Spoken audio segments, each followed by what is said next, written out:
Okay, we've positioned our figure and created our space that he's working on and the tension, and kind of created a theme of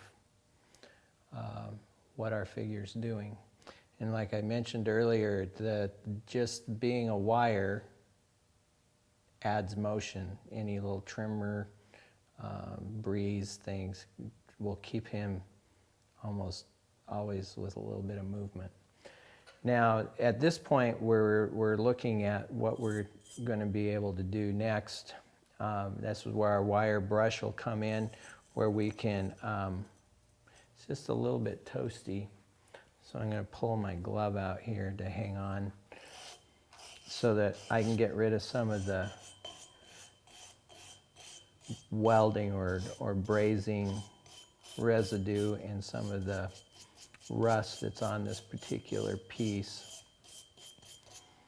And if I were totally prepping this, then I would probably take a little wire brush tool, air tool, and maybe brush it out, or just do the whole surface with the wire brush on the whole thing. But if I were going to paint it, before I would apply the primer.